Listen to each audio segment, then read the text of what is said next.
ക്രിസ്തു ബോധത്തിൽ ഏറ്റവും കൂടുതൽ ഇമ്പോർട്ടൻ്റ് ആയിട്ടുള്ള ഒരു വാക്കാണ് സ്നേഹം എന്നുള്ളത്.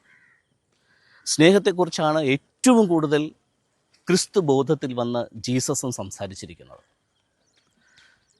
എന്നാൽ അത് ഭാരതത്തിൻ്റെ ആത്മീയതയിലേക്ക് വരുമ്പോൾ കരുണ, ദയ, മനുഷ്യനെ കുറിച്ചിട്ടുള്ള കരുതൽ, മാനുഷിക സ്നേഹത്തെക്കുറിച്ചൊക്കെയാണ് അവിടെ ഏറ്റവും കൂടുതൽ ഊന്നൽ കൊടുത്ത് സംസാരിക്കുന്നത്.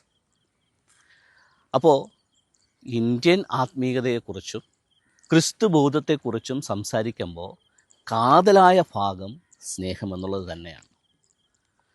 ബൈബിളിൽ ജീസസിൻ്റെ ജീവിതം തന്നെ ആ ഒരു കാരുണ്യത്തിലും മാനുഷിക സ്നേഹത്തിലും ഹ്യൂമാനിറ്റിയിലും വേരൂന്നിയുള്ളതാണ്.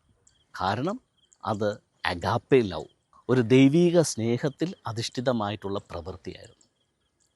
അപ്പോൾ എപ്പോഴും നമ്മൾ ഭാരതത്തിൻ്റെ ആത്മീയതയും ബൈബിൾ പറയുന്ന ആത്മീയതയും തമ്മിൽ താരതമ്യം ചെയ്യുമ്പോൾ സ്നേഹമെന്ന് പറയുന്ന ആ മൂല്യത്തെ, ആ ദൈവിക മൂലകത്തെ നമുക്ക് രണ്ട് സ്ഥലങ്ങളിലും വളരെ ആഴത്തിൽ ദൃശ്യമാകും.